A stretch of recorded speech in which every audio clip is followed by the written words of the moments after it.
Hi. Hi. I think trauma makes you more empathetic, and I think it gives you superpowers. A lot of cool things that people do and a lot of things that people would be proud of themselves for often come from like a negative motivation. It's always like, oh, there's this one moment in my life that made me snap and everything changed, and they like pulled themselves up out of it, you know? Last year in July, I went through something really traumatic, and it broke me.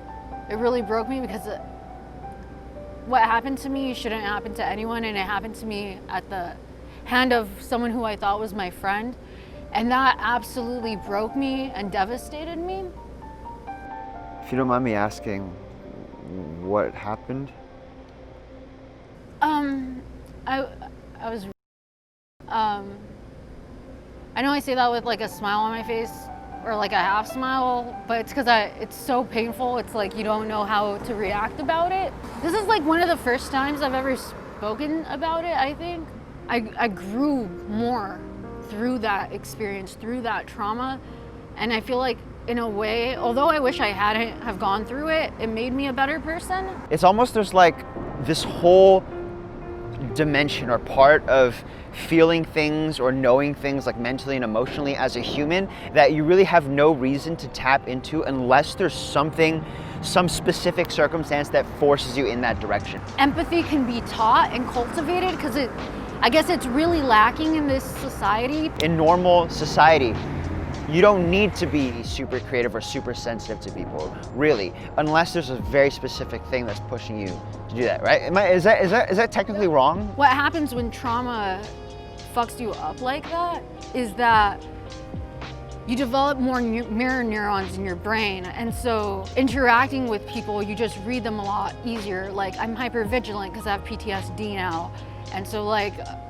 I see everything, like nothing really goes by me. Yeah, you can kind of psychoanalyze people very quickly. And it's just me assessing risk, you know, in those situations. It's just the new way that I've been programmed or rewired to be.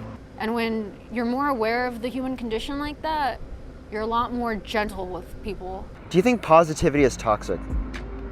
I think toxic positivity is. I think dismissive positivity is toxic. I think there's a lot of toxic positivity in social media and on YouTube. It's okay to suffer. It's okay to go through shit. It's almost as if the more you hide your imperfections, the stuff that you're struggling with, you know, your most dark experiences, the more you try to hide those and distance yourself from that and be a positive person, the more boring you become. The more you sort of lose your uniqueness and the parts of you that make you interesting. Because the positive component of every person is pretty much the same for everyone, because our standards for what's good, what's positive, what's healthy, what's normal is all pretty cookie cutter. It's the imperfections and the kind of chaos that happens in people's lives that gives them their unique personality. Do you think you can tell when someone is a traumatized person? Yeah. Because sometimes I meet people and they kind of just get things and pick things up really quickly, and I think, oh, this person's been through a lot. You know, you can kind of tell. Some people are highly intuitive.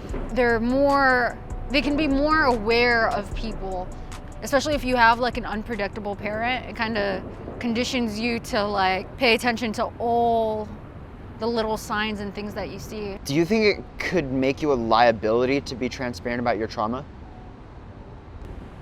Quite frankly, I don't give a fuck about what it makes me, because this is who I am. I guess part of me is slightly concerned that maybe people are gonna be like, damn, this girl's fucked up, or damn, does this girl only have problems? You are I'm doing a a good lot better. person, and those were important to the making of you. Therefore, the whole story as a whole is good. It's like watching a movie or reading a book, right? If there's no conflict, if there's not something particularly challenging happening in it, it's a boring movie. It's a bad book, you know? Yeah. There's not a lot to grow from if there isn't a huge destruction. Absolutely.